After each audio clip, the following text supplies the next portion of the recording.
नमस्कार। एक बार फिर से हम बंगाल को लेकर के आप सबके सामने जुड़ रहे हैं। तो आखिर बंगाल में आज जो हम पढ़ने जा रहे हैं, ये तीसरा अध्याय है बंगाल का। और आज इस अध्याय में यानी इस चैप्टर में हम पढ़ेंगे नासिरी वंश के दूसरे शासक शुजाउद्दीन के बारे में। ठीक है, अब करते हैं कि शुजाउद्दीन कौन है। तो शुजाउद्दीन जो हैं वो मुर्शीद कुली खान के दामाद हैं। अब बात ये आती है कि आखिर मुर्शीद कुली खान का दामाद उनके बाद बंगाल का नवाब क्यों बना, क्यों नहीं मुर्शीद कुली खान का बेटा उनके बाद बंगाल का दामाद बना। तो जब बात आई बंगाल के शासक बनने की, यानी बंगाल का नवाब बनने की जब बात आई, तो उस समय तक इनका कोई भी औलाद यानी कि कोई भी बालक लड़का जीवित नहीं था। तो इसलिए इन्होंने शुजाउद्दीन को बनाया। और मुर्शीद कुली खान की जो बेटियां थीं, 2 बेटियां थीं मुर्शीद कुली खान की, अपने दोनों बेटियों का विवाह भी उन्होंने इसी शुजाउद्दीन से कर दिया था। ठीक, और दोनों बेटियों का विवाह इन्होंने शुजाउद्दीन से कर दिया। और ये बहुत कहीं न कहीं राजनैतिक रूप से अच्छा था, क्योंकि अगर 2 बेटियों का विवाह अलग अलग व्यक्तियों से होता तो कहीं न कहीं वो दोनों व्यक्ति यानी दोनों दामाद जो इनके होते वो राजा बनना चाहते।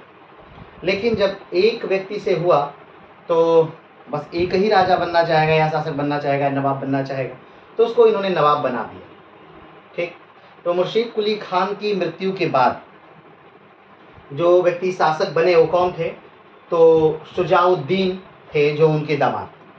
आज इस अध्याय में हम ये जानेंगे, शुजाउद्दीन के बारे में पढ़ेंगे। क्योंकि ये अध्याय बहुत छोटा है, क्योंकि शुजाउद्दीन का कोई विशेष कार्य नहीं है। शुजाउद्दीन बहुत दिन शासन भी नहीं करते हैं। मात्र आप देख रहे हैं कि 1727 में मुर्शीद कुली खान की मृत्यु हो रही है और उसके बाद 1739 तक ही मात्र शासन ये कर पा रहे हैं। तो इनके समय बहुत ज़्यादा कोई कार्य नहीं हुआ, बस एक स्थिर शासक की तरह कहा जा सकता है कि इन्होंने कार्य किया। ठीक, तो लेकिन शुजाउद्दीन को जानने से पहले हम ये जान लेते हैं कि पिछले 2 भागों में हमने क्या पढ़ा या क्या जाना। तो चलिए शुरू करते हैं। सबसे पहले आप जानते हैं कि नए राज्यों का उदय मुगलिया सल्तनत में, मुगलिया साम्राज्य में नए राज्यों का उदय तब प्रारंभ हुआ जबकि मुगल सल्तनत कमज़ोर होने लगी, मुगल सल्तनत ढहने लगी। और मुगल सल्तनत ढहना कब प्रारंभ हुई, तो 1707 में औरंगजेब की मृत्यु के बाद से मुगलिया सल्तनत कमज़ोर होने लगी। और उसके बाद अलग अलग व्यक्तियों ने अलग अलग अपने राज्यों को स्वतंत्र करा लिया। कहीं मैसूर आज़ाद हुआ, कहीं राजपुताना आज़ाद हुआ, कहीं पर बंगाल आज़ाद हुआ, कहीं हैदराबाद आज़ाद हुआ, कहीं केरल वाला भाग आज़ाद हुआ। यानी हर तरफ हर व्यक्ति क्या हो रहा था, आज़ाद हो रहा था। कारण ये था कि औरंगजेब के बाद जो भी लोग गद्दी पर बैठे, औरंगजेब के बाद उनका बेटा बहादुर शाह प्रथम गद्दी पर बैठा, लेकिन उसकी उम्र लगभग 63 प्लस थी। वो 63 साल का हो चुका था। औरंगजेब ने लगभग 90 साल से ज़्यादा शासन किया। और जब वो औरंगजेब मरा तो उसके बालक खुद बहुत बूढ़े हो चुके थे। तो औरंगजेब के मरने के बाद, जैसे औरंगजेब के जब पिता जीवित थे शाहजहां, तो अभी उनके पिता जीवित थे, तभी उनके भाइयों ने उत्तराधिकार का युद्ध छेड़ दिया और अपने सारे भाइयों को मार करके औरंगजेब गद्दी पर बैठा। फिर वही होना था, ये बात औरंगजेब जानता था। औरंगजेब की मृत्यु के बाद भी उसके अपने पुत्रों में उत्तराधिकार का एक बहुत भीषण युद्ध होता है। और इस उत्तराधिकार के युद्ध को कौन जीतता है, तो बहादुर शाह प्रथम इस उत्तराधिकार के युद्ध को जीत लेता है और 1707 में गद्दी पर बैठता है। तो आप समझिए कि एक सल्तनत है और एक सल्तनत में ही, एक राज्य में ही 3 लोग हैं, 3 लोगों को राजा बनना है। और कोई चुनाव पद्धति नहीं है, कोई मतदान नहीं है कि कोई व्यक्ति आएगा, एक मत इनको दे दे, एक मत इनको दे दे, एक मत इनको दे दे, और जो जीतेगा वो शासन करेगा। नहीं, लोकतंत्र नहीं है, राजतंत्र है। तो उस समय तीनों अब राजा बनना चाहते हैं और उनमें कोई अपना नियम भी नहीं है। पहले तो इस्लाम का यही नियम नहीं है कि पिता का पुत्र, पिता का बालक जो है, पिता का बच्चा जो है वो राजा बने। इस्लाम का तो यही लॉ नहीं है। वो तो भारत आने के बाद इस्लाम में भारतीय परिवेश के अनुसार इस्लाम ढलता गया और इस्लाम में ये परंपरा शुरू हो गई कि पुत्र, पिता के बाद पुत्र राजा बनेगा। नहीं तो इस्लाम में तो ये परंपरा ही नहीं कि पिता के बाद पुत्र राजा बनेगा। तो अब 3 लोगों को राजा बनना था और कोई परंपरा नहीं थी कि कौन राजा बनेगा। पहला व्यक्ति राजा बनेगा, दूसरा व्यक्ति राजा बनेगा या तीसरा बालक राजा बनेगा, कोई बात नहीं थी। तो फिर कैसे डिसाइड होगा कि राजा कौन बनेगा? तो डिसाइड होगा युद्ध से। अब तीनों अपने संसाधनों से, तीनों अपने समर्थकों से, अब तीनों अपने धन दौलत से एक दूसरे को काटने मारने के लिए दौड़ेंगे और जो सबको मार देगा वही राजा बनेगा। तो अब आप देखिए इससे क्या हानि हो रही है। एक साम्राज्य में 3 लोग और तीनों लोगों ने उसी साम्राज्य के सारे संसाधन और व्यक्तियों को बांट करके युद्ध किया। तो क्या हुआ, 2 संसाधन और 2 तरफ के व्यक्ति पूरी तरह से समाप्त हो गए, तब जाके एक व्यक्ति को गद्दी मिल गई। तो इससे क्या होता था, इससे जो राज्य होता था वो नष्ट होता था। क्योंकि औरंगजेब के समय में भी ऐसा हुआ, लेकिन औरंगजेब ने इतना लंबा शासन किया। सोचिए 1657 का समय है, 1657 से लेकर के जब औरंगजेब गद्दी पर बैठा, 1657 से लेकर के 1707 तक उसने शासन किया। तो इतना लंबा काल था कि बाकी सारी चीजें ठीक हो गई। जो गैप हुआ था लोगों का, व्यक्ति का, धन का, वो सब का सब पूरा हो गया, भर गया। और औरंगजेब ने स्वयं अपने समय राज्य काल में ही इतने ज्यादा दुश्मन पाल लिए थे, अलग अलग तरह से सबको दुश्मन बना लिया था कि राज्य का पतन होना तो जरूरी ही हो गया। कहीं रोहिल्ला उससे नाराज थे, कहीं सिख उससे नाराज थे, तो कहीं अहोम साम्राज्य उससे नाराज है, कहीं मराठा उससे नाराज है, कहीं राजपूताना उससे नाराज है। यानी हर व्यक्ति कहीं न कहीं किन्हीं न किन्हीं कारणों से उससे नाराज है। कोई आंतरिक हस्तक्षेप को लेकर नाराज है, कोई राजा ना मानने के लिए नाराज है, कोई बार बार अपने राज्य पर आक्रमण करने के लिए नाराज है। यानी सब कहीं न कहीं नाराज है। और वो सारा गुस्सा कब फूटा, जब औरंगजेब की मृत्यु होती है, तब वो सारा गुस्सा फूटता है।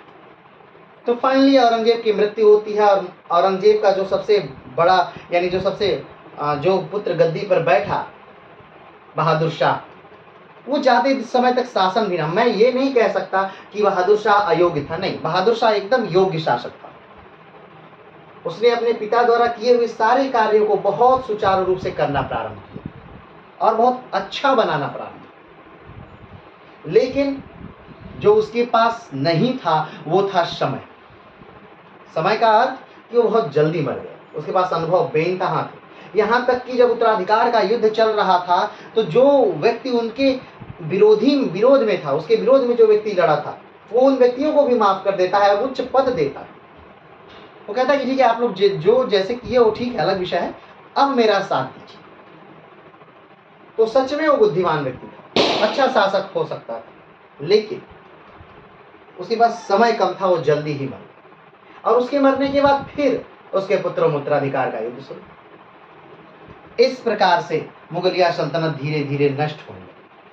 और ऐसे ही समय में, ऐसे ही दौर में, वैसे तो देखा जाए तो मुर्शीद कुली खान जो है, मुर्शीद कुली खान के बारे में बात करें तो मुर्शीद कुली खान का जो जन्म है वो दक्कन में हुआ है। कहाँ हुआ है? दक्कन में हुआ। और एक ब्राह्मण परिवार से है, ठीक, एक ब्राह्मण परिवार से है। और 10 साल की उम्र में जो इनके पिता हैं वो इनको बेच देते हैं। मुर्शीद कुली खान का जो नाम है, जन्म के समय जो इन्हें इनके पिता देते हैं इनको, उनका नाम क्या है? तो उनका नाम है सूर्य नारायण मिश्रा। और सूर्य नारायण मिश्रा को जब खरीद लिया जाता है 10 वर्ष की उम्र में, किसके द्वारा? हाजी शफी द्वारा, जो एक पारसी था, उसके द्वारा जब खरीद लिया जाता है इनको, हाजी शफी को, जब खरीद लिया जाता है तब इनको नाम दिया जाता है मोहम्मद हादी। और जब अपनी योग्यता से कहीं न कहीं औरंगजेब की नज़रों में ये आते हैं, मोहम्मद हादी जब औरंगजेब की नज़रों में आते हैं तो औरंगजेब इन्हें एक उपाधि देता है, मुर्शीद कुली खान। कौन सी उपाधि देता है? मुर्शीद कुली खान की इनको क्या देता है? उपाधि देता है। ठीक, आगे बढ़ता है।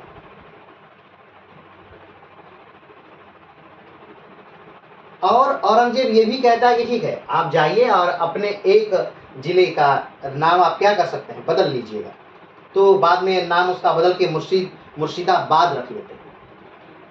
मुर्शीद कुली खान के जन्म की बात करें तो ये 1665 में हुआ था। कुछ इतिहासकार मानते हैं कि दक्कन में इनका जन्म हुआ था, कुछ इतिहासकार मानते हैं कि उड़ीसा में इनका जन्म हुआ था।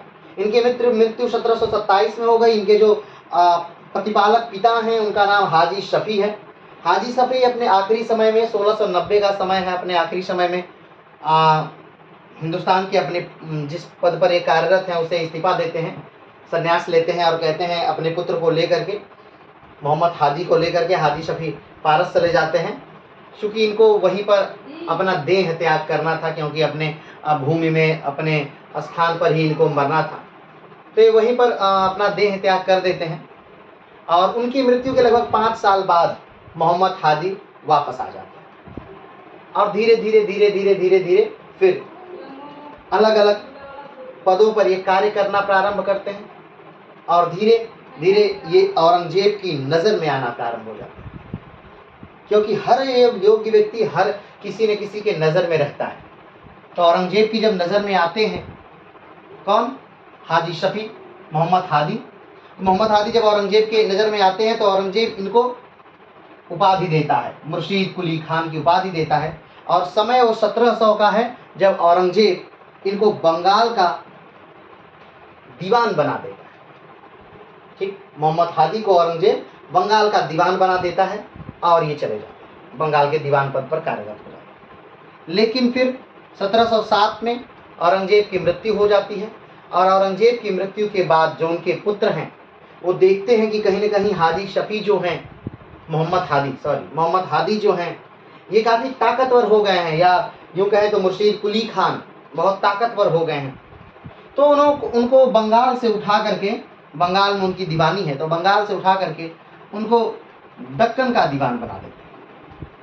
ठीक, अब फिर एक समय आता है कि मुर्शीद कुली खान को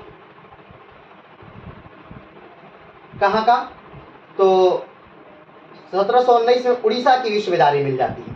1717 में फर्रुखसियर ने बंगाल का सूबेदार बना दिया। ठीक, 1708 में इन्हें हटा दिया जाता है, इन्हें दक्कन का दीवान नियुक्त कर दिया जाता है। लेकिन 1717 में फर्रुखसियर ने इन्हें क्या कर दिया? बंगाल का सूबेदार फिर से बना दिया। फर्रुखसियर याद होगा आपको, फर्रुखसियर जिसको कि मार दिया जाता है, मराठों की सहायता लेकर के जो सैयद बंधु हैं इसको मार देते हैं, फर्रुखसियर को मार देते हैं। और फर्रुखसियर वो इंसान है जिसने कहीं न कहीं बंगाल को बर्बाद करने में अपनी महत्वपूर्ण भूमिका निभाई। कैसे? तो फर्रुखसियर ने ही अंग्रेजों को एक आदेश जारी किया था। हमने बताया था आपको कि अंग्रेजों का एक दल मुगल दरबार में आया और मुगल दरबार में आकर के उसने देखा कि जो महाराज हैं, सम्राट हैं, उनकी तबीयत बहुत खराब है। तो किसी न प्रकार से उन्हें ठीक कर दिया जाता है, उनके डॉक्टर हैमिल्टन द्वारा उनको ठीक कर दिया जाता है। और फिर फर्रुखसियर पूछते हैं कि आपको क्या चाहिए बताइए। तो कहते हैं कि अंग्रेज कहते हैं कि जब भी हम जाते हैं बंगाल में अपना व्यापार करने तो हर जगह हमसे चुंगी ली जाती है, हर व्यक्ति हमें रोक करके हमसे कहीं न कहीं रिश्वत लेता है। तो आप हमें ऐसा कुछ दे दीजिए, ऐसा कुछ कर दीजिए जिससे कि हमें बंगाल में बार बार टैक्स न देना, बार बार हमें चीज़ों के लिए परेशान ना होना पड़े। तब फर्रुखसियर जो है एक फरमान जारी करते हैं और अंग्रेजों को कहते हैं कि ठीक है, मात्र 3000 रुपये आप वार्षिक दे करके बंगाल में जितना चाहें उतना आप क्या कर सकते हैं, व्यापार कर सकते हैं। इस चीज़ से, इस बात से, फर्रुखसियर के इस बयान से बंगाल की अर्थव्यवस्था टूट जाती, डगमगा जाती। अब आप कहेंगे कि एक व्यापारी के ऐसे जारी हो जाने से वो तो 3000 रुपया दे ही रहा है, तो क्या दिक्कत हो गई? दिक्कत कैसे हो जाती है ये थोड़ा समझिए। कि मान लीजिए ये अंग्रेज हैं और अंग्रेज आए हैं बंगाल में व्यापार करने के लिए। अंग्रेज बंगाल में व्यापार करने के लिए आए हैं। अब ये यहाँ व्यापार करें, यहाँ करें, यहाँ करें, यहाँ करें, यहाँ करें, कहीं भी व्यापार करें, इन्हें 1 रुपया नहीं देना है।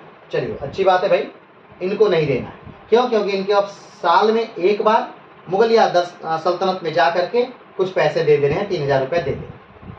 अब फिर क्या हुआ? अब बाकी व्यापारी भी तो हैं, भारतीय हैं, डच हैं, पुर्तगाली हैं, ये सब भी व्यापारी हैं।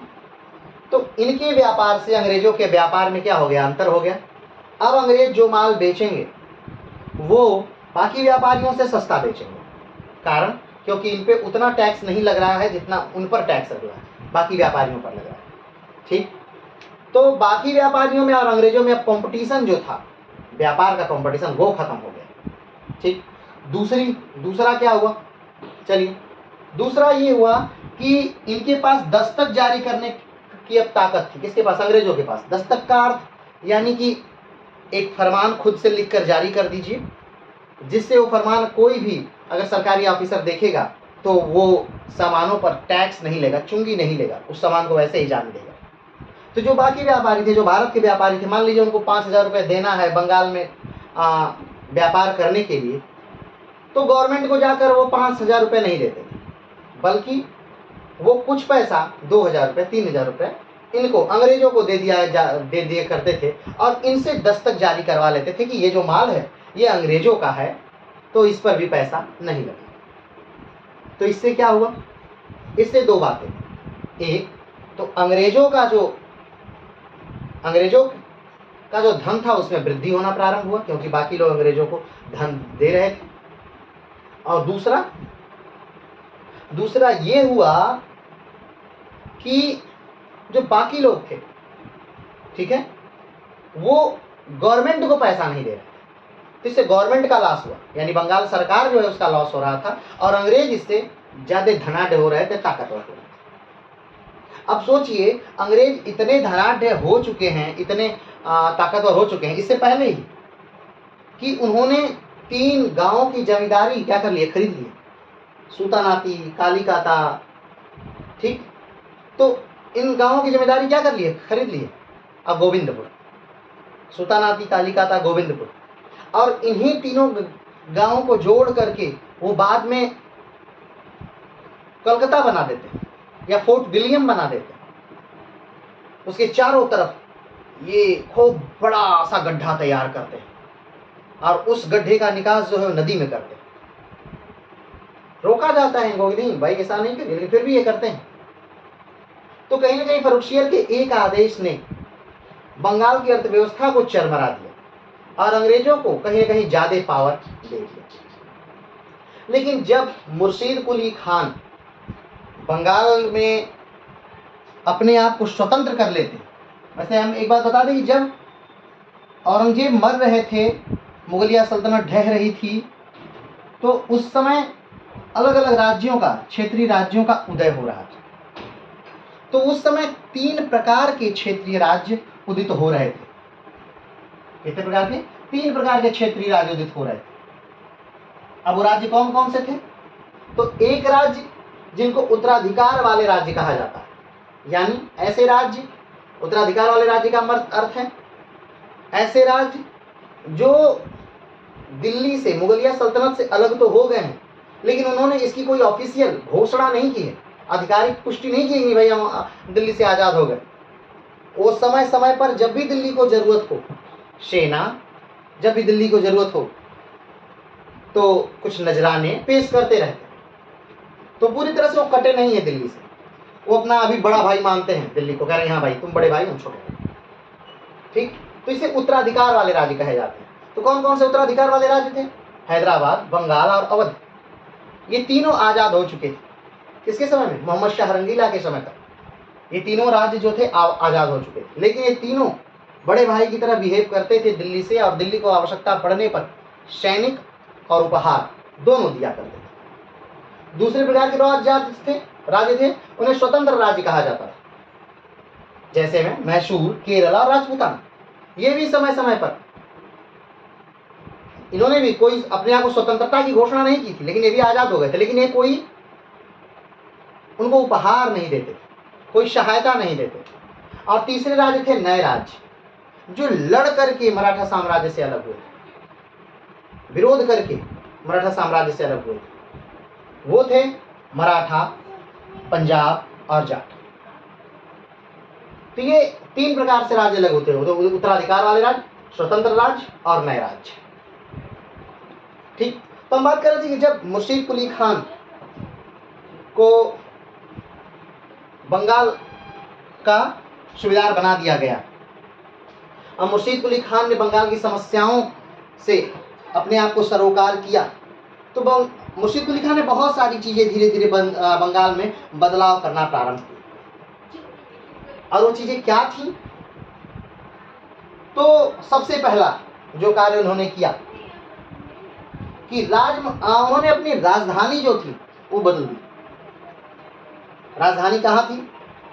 तो जो राजधानी थी वो ढाका थी। बंगाल की राजधानी कहाँ थी? ढाका थी। और ढाका से पहले राजमहल हुआ करते थे, तो राजमहल से बदल के आई थी ढाका, और ढाका से इन्होंने बस बदल दी कहाँ? मुर्शिदाबाद। बाद में मुर्शिदाबाद से भी बदलेगी राजधानी और मुंगेर चली जाएगी। अलग अलग नवाबों ने अपने सहूलियत के हिसाब से राजधानी को अलग अलग समय पर बदल दिया। तो अभी हम बस बात कर रहे हैं कि क्या हुआ कि राजमहल राजधानी थी, वहां से बदल के ढाका आई, और मुर्शीद कुली खान ने ढाका से बदलकर राजधानी कहाँ कर दी? तो इन्होंने ढाका से बदलकर मुर्शिदाबाद राजधानी कर दी। पहला पॉइंट, यानी मुर्शीद कुली खान ने नवाब बनते ही, शक्ति सत्ता अपने हाथों में लेते ही पहला कार्य किया कि राजधानी का परिवर्तन कर दिया। ठीक, ढाका से मुर्शिदाबाद। चलिए आगे बढ़ते हैं। अगला कार्य जो इन्होंने किया वो किया इजारेदारी प्रथा का प्रारंभ। अगला कार्य क्या किया? इजारेदारी प्रथा का प्रारंभ। इजारेदारी प्रथा क्या है? तो पहले क्या था कि जागीरदार थे, अलग अलग स्थानों के जागीरदार थे, और उनसे एक निश्चित इनकम फिक्स थी। पुस्त दर पुस्त वंशानुगत जागीरदार हुआ करते थे, और राजा के प्रति वफादार या ना वफादार दोनों हो सकते थे, विद्रोह भी करते थे। तो उन्होंने सारे जागीरदारों से उनकी सारी भूमियां ले ली। अब आप कहेंगे कि किसी से किसी की भूमि ले लेंगे तो क्या होगा? स्वाभाविक बात है, विद्रोह होगा। और बहुत सारे लोगों ने विद्रोह किया भी। कमेंट बॉक्स में बताइएगा, पिछले वीडियो में हमने बताया था कि किसने किसने विद्रोह किया था। तो लोगों ने विद्रोह किया, मुर्शीद कुली खान को लेकर के वो विद्रोह प्रारंभ हुआ, बड़े स्तर में विद्रोह हुआ। लेकिन मुर्शीद कुली खान को चूंकि पहले से पता था कि हम इनकी भूमियां लेंगे तो विद्रोह करेंगे, तो विद्रोह को दबाने के लिए भी पूरी व्यवस्था थी, तो विद्रोह को बड़े आसानी से दबा दिया गया। ठीक है, फिर क्या किया गया? उस भूमियों की नीलामी की गई। जो भूमि जागीरदारों से ली गई, उस भूमियों की नीलामी कर दी गई। नीलामी मतलब मान लीजिए एक भूमि है, ठीक है, ये भूमि है मान लीजिए, तो एक व्यक्ति ने कहा कि इस भूमि से, मान लीजिए 20 हेक्टेयर की भूमि है, इस भूमि से मैं 500 कुंटल दूंगा। एक व्यक्ति ने कहा कि भाई साहब मैं 1000 कुंटल दूंगा। ठीक है, एक व्यक्ति ने कहा कि भाई साहब मैं 1500 कुंटल दूंगा इस भूमि से, और कहीं ना कहीं सबसे जो अधिक देने वाला है वो 2000 कुंटल इस भूमि से दे रहा है। तो सारी भूमि किसको दे दी गई? वो 2000, जो 2000 कुंटल दे रहा है उस भूमि से, उसको दे दी गई। इससे क्या होगा? इससे राज्य की इनकम में बढ़ोतरी होगी, और चाहे जब राज्य को यह पता चलेगा कि इस भूमि पर इससे भी ज्यादा कोई दे सकता है, तो भूमि इनसे लेकर के उससे दी जाएगी। बात समझे? तो ये जो पद्धति थी, इसे क्या कहा गया? इसे कहा इजारेदारी प्रथा। तो इजारेदारी प्रथा का प्रारंभ किसने किया? तो इजारेदारी प्रथा का प्रारंभ किसने किया? तो इजारेदारी प्रथा का प्रारंभ किया मुर्शीद कुली खान। कहाँ किया? तो बंगाल में। तो क्या इजारेदारी प्रथा लाभदायक थी? नहीं।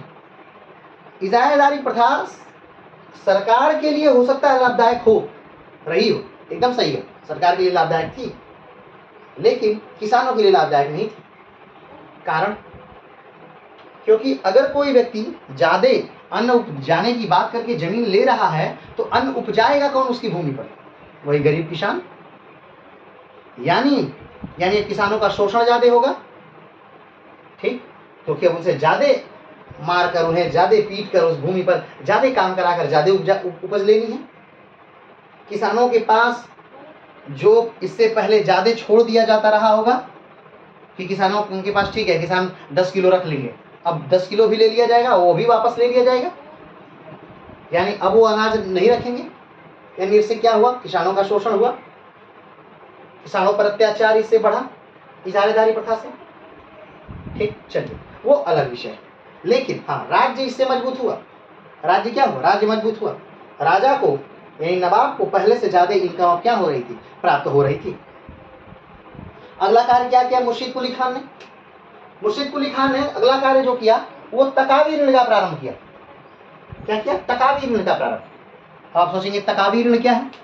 तो किसानों को ऋण देना, ताकि यानी उधार पैसा देना, किसानों को उधार देना, ऋण देना कि भाई ये तुम आप पैसा ले लीजिए, 500 रुपये 1000 रुपये ले लीजिए खेती से पहले, और जाइए अच्छी बीज लीजिए, हल की व्यवस्था करिए, पानी की व्यवस्था करिए, और अपना खेती क्या करिए?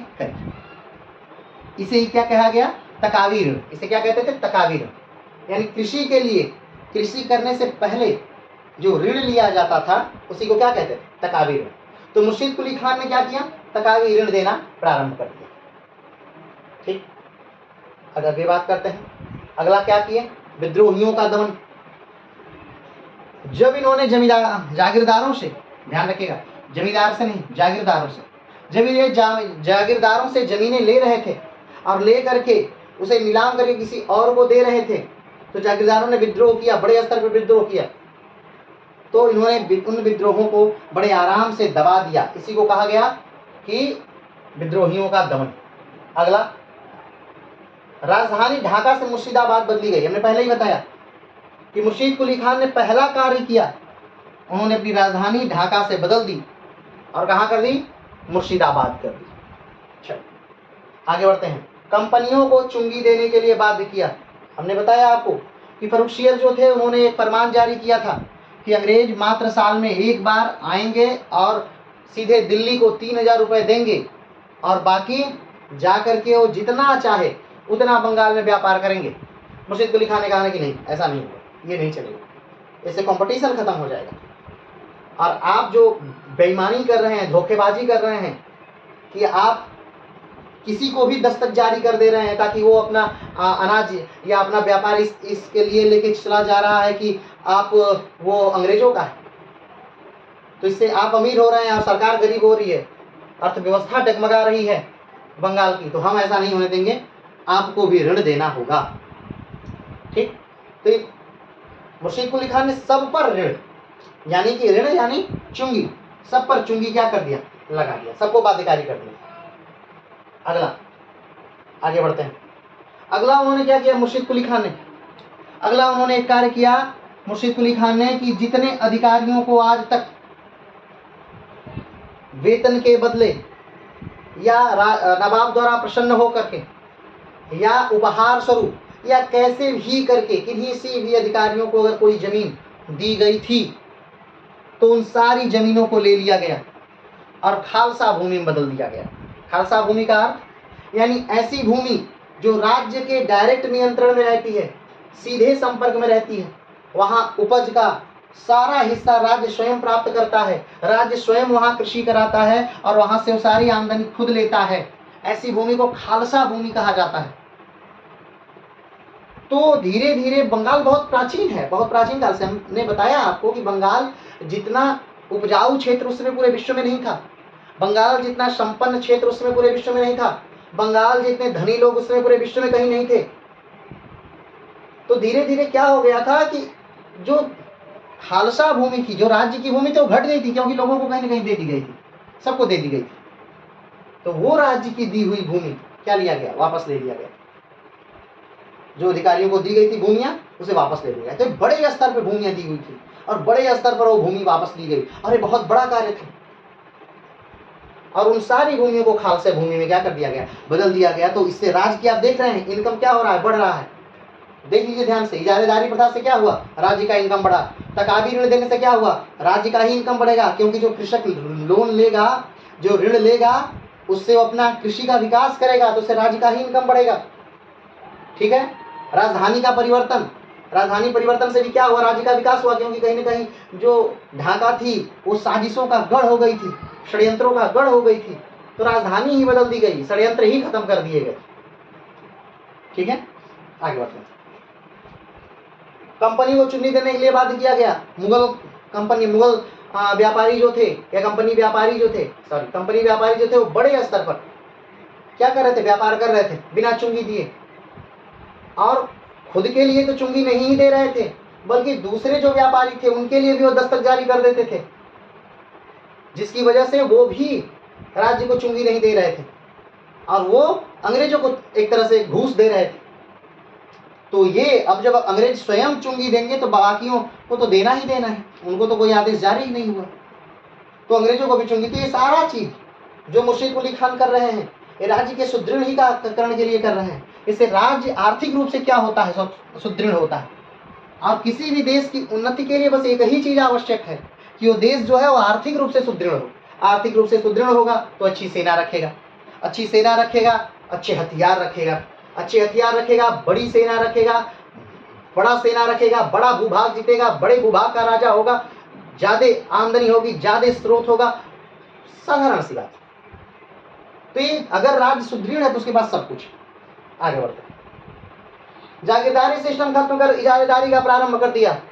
जागीरदारी सिस्टम जो था उसे मुर्शीद कुली खान ने समाप्त कर दिया और इजारेदारी सिस्टम का विकास कर दिया। इजारेदारी हमने आपको बताया कि भूमि को ठेका पर दे दिया जाएगा, वंशानुगत कोई वहां पे नहीं चलाएगा। अब जो यही इजारेदारी सिस्टम है, यही बाद में जाकर जमींदारी सिस्टम में बदल जाती है। ठीक है, तो ये पूरा जो कार्य था वो किसका था, ये मुर्शीद कुली खान का था।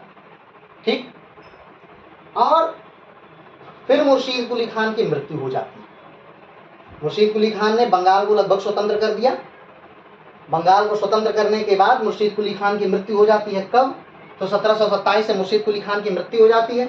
हमने बताया कि मुर्शीद कुली खान की मात्र 2 पुत्रियां थी। तो मुर्शीद कुली खान ने अपनी दोनों पुत्रियों का विवाह एक ही व्यक्ति शुजाउद्दीन, जिसका नाम जिनका है शुजाउद्दीन, से उन्होंने क्या कर दिया, विवाह कर दिया और शुजाउद्दीन को बंगाल का नवाब बना दिया। अब देख लीजिए, अब वंशानुगत परंपरा आ गई, इन्होंने अपने दामाद को क्या बना दिया, नवाब बना दिया। तो आज हम जिसके बारे में पढ़ने जा रहे हैं वो कौन है, शुजाउद्दीन। शुजाउद्दीन, हमने कहा कि बहुत लंबा चैप्टर नहीं है शुजाउद्दीन का, कारण कि शुजाउद्दीन के कोई विशेष कार्य नहीं है, लेकिन फिर भी हम आज सिर्फ शुजाउद्दीन को ही पढ़ेंगे। शुजाउद्दीन के बाद फिर शुजाउद्दीन के पुत्र बहुत कम समय के लिए क्या बनते हैं, नवाब बनते हैं, लेकिन फिर उनको मार करके फिर नया व्यक्ति क्या बन जाता है, बंगाल का नवाब बन जाता है। और फिर वहां से फिर एक बंगाल की परंपरा प्रारंभ हो जाती है। तो आइए शुरू करते हैं आज हम शुजाउद्दीन। चलिए, तो 1727 में मुर्शीद कुली खान की मृत्यु के बाद उसका दामाद शुजाउद्दीन गद्दी पर बैठा। शुजाउद्दीन गद्दी पर कब बैठा, तो 1727 में। ठीक, आप कमेंट बॉक्स में बताइए 1727 में मराठों का शासक कौन था, 1727 में दिल्ली में का बादशाह कौन है, क्योंकि आप दोनों पढ़ चुके हैं, मराठा और दिल्ली दोनों पढ़ चुके हैं, तो आप दोनों को कनेक्ट करके आपको चलना होगा।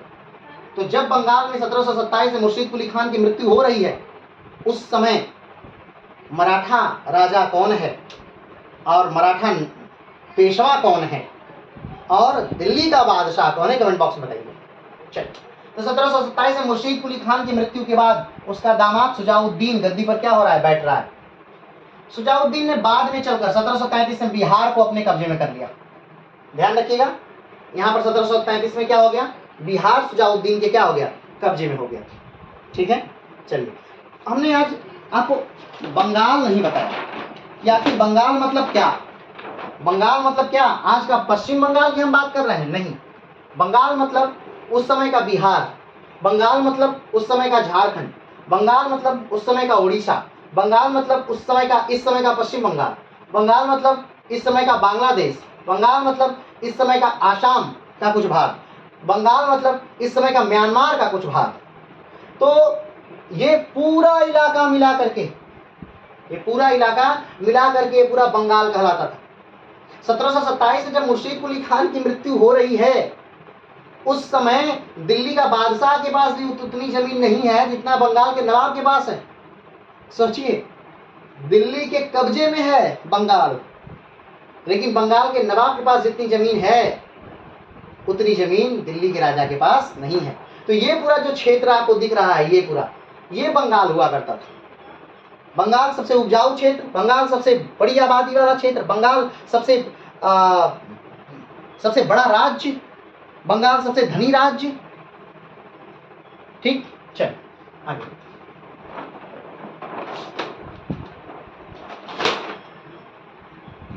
तो शुजाउद्दीन ने बिहार का गवर्नर अलीवर्दी खान को, हमने कहा कि 1733 में बिहार को कब्जे में ले लिया। किसने? शुजाउद्दीन ने। 1737 में शुजाउद्दीन जो कौन है, दामाद है किसका, मुर्शीद कुली खान का, उसने क्या कर लिया, बिहार को भी अपने कब्जे में ले लिया। 1733 से पहले बिहार उनके कब्जे में नहीं था। चलिए आगे बढ़ते हैं। शुजाउद्दीन ने बिहार का गवर्नर अलीवर्दी खान को बनाया। ध्यान दीजिएगा, ये अलीवर्दी खान वही हैं जो शुजाउद्दीन के पुत्र को मार करके गद्दी पर बैठेंगे। ये अलीवर्दी खान कौन है? अलीवर्दी खान योग्य व्यक्ति है, बहुत ही योग्य व्यक्ति है अलीवर्दी खान। और अलीवर्दी खान वही हैं जो शुजाउद्दीन के जो पुत्र हैं उनको मारेंगे। जब शुजाउद्दीन मरेंगे और शुजाउद्दीन का पुत्र गद्दी पर बैठेगा, तो यही अलीवर्दी खान उनके पुत्र की हत्या करके और खुद गद्दी पर बैठ जाएंगे। ठीक है, चलिए आगे बढ़ते हैं। शुजाउद्दीन ने 1727 से 1739 तक शासन किया। इनका निधन उस समय हुआ जब दिल्ली पर नादिर शाह का आक्रमण हुआ था। याद करिए, नादिर शाह का आक्रमण दिल्ली पर हुआ था और उस समय दिल्ली का बादशाह था मोहम्मद शाह रंगीला। कब? 1739। और 1739 में दिल्ली पर नादिर शाह का आक्रमण होता है और राजा कौन है? मोहम्मद शाह रंगीला। और नादिर शाह कैसे 56 दिनों तक दिल्ली को बहुत बुरी तरह लूटता है। ठीक है, तो उसी समय शुजाउद्दीन की क्या हो जाती है? मृत्यु हो जाती है। आगे बढ़ते हैं। 30 जून 1727 को अपने ससुर की मृत्यु के बाद यह नवाब मनसद पर बैठे। शुजाउद्दीन गद्दी पर कब बैठे? तो 1727 में बैठे। किसकी मृत्यु के बाद? तो अपने ससुर जी की मृत्यु के बाद गद्दी पर इनको बैठे। चलिए कुछ चीजें इनकी देख लिया जाए। तो इनका शासन कब से कब तक रहा? तो 1 जुलाई 1727 से 26 अगस्त 1739 तक इनका शासन रहा, शुजाउद्दीन का शासन। 1 जुलाई 1727 से 26 अगस्त 1739 तक इनका शासन रहा। इनके पहले कौन राजा रहा? इनके पहले कौन नवाब रहा? तो मुर्शीद कुली खान, जिसने बंगाल को आज़ाद कराया, वो नवाब रहे। ठीक, आगे देखिए, बहुत सारे वीडियो में आपको मुर्शीद कुली खान भी, अलीवर्दी खान को भी बंगाल को स्वतंत्र कराने का जिम्मा दिया जाता है कि बंगाल को स्वतंत्र किसने कराया? अलीवर्दी खान। तो ये पूरी तरह से निरर्थक बात है। बंगाल स्वतंत्र कब हो गया है? मुर्शीद कुली खान के समय ही बंगाल स्वतंत्र हो गया है, क्योंकि अगर बंगाल स्वतंत्र नहीं होता तो उनका बेटा वहां नवाब नहीं बनता। ठीक, और कहीं न कहीं आदेश लेना पड़ता। तो मुर्शीद कुली खान के समय ही बंगाल स्वतंत्र हो गया है। अलीवर्दी खान अगर कहीं आता है तो ये पूरी तरह से क्या है? गलत है। हाँ, इनको भी संस्थापक मान लिया जाता है क्योंकि ये अच्छे क्या थे? शासक थे, अच्छे नवाब थे, इसलिए इनको मान लिया जाता है। लेकिन ये कहीं थे नहीं, कहीं इन्होंने आजाद कराया नहीं। आगे बढ़ते हैं। इनके पहले कौन था? तो मुर्शीद कुली खान। शुजाउद्दीन से पहले मुर्शीद कुली खान शासक थे और इनके बाद कौन शासक हुआ? तो सरफराज खान, जो इनके पुत्र थे, वो शासक बने।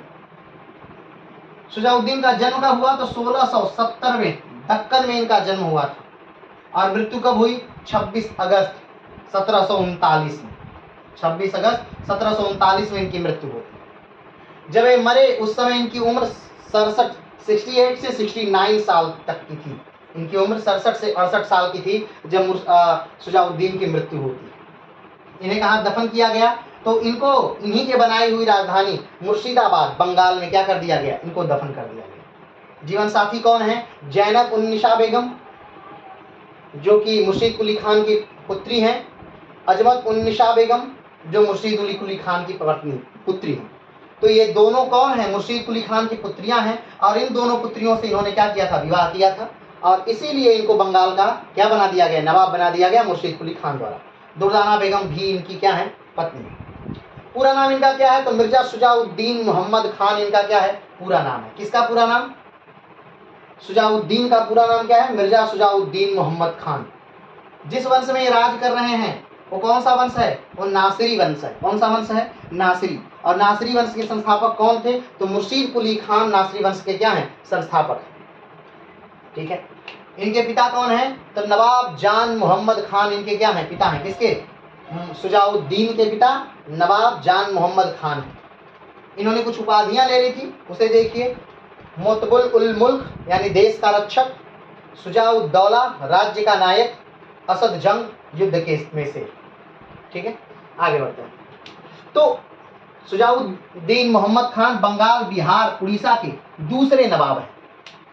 शुजाउद्दीन चौथे नवाब हैं, तो दूसरे नवाब हैं। पहले नवाब कौन है, ध्यान रखिए, जो नवाब का पद है ये मुर्शीद कुली खान के समय जनरेट किया गया है। इससे पहले नवाब नहीं हुआ करते थे, दीवान होते थे। ठीक है, लेकिन इनके समय में क्या नया पद बनाया गया, नवाब। ठीक, तो नवाब ये दूसरे हैं। तो बंगाल के दूसरे नवाब कौन है, शुजाउद्दीन। और बंगाल के पहले नवाब कौन है, मुर्शीद कुली खान। ठीक है, और मुर्शीद कुली खान मुगलिया सल्तनत द्वारा बनाए हुए बंगाल के पहले और आखिरी नवाब, क्योंकि फिर इसके बाद मुगलिया सल्तनत किसी को नवाब नहीं बना पाती। ठीक है, चलिए, तो आज के लिए मात्र इतना ही।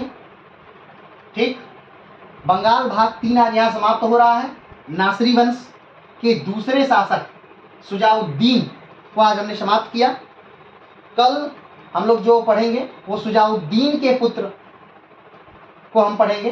ठीक है, शुजाउद्दीन के क्या, किसको पढ़ेंगे, शुजाउद्दीन के जो पुत्र हैं उनको हम पढ़ेंगे। और शुजाउद्दीन के पुत्र के बाद फिर हम एक फिर बेहतरीन व्यक्ति को पढ़ेंगे। तो शुजाउद्दीन को तो वैसे आज ही समाप्त कर देना चाहिए था, लेकिन एक एक व्यक्ति जब होता है तो वो इतिहास ज़्यादा अच्छे से दिमाग में बस जाता है। तो आज के लिए इतना ही, फिर मिलेंगे अगली वीडियो। तब तक के लिए नमस्कार।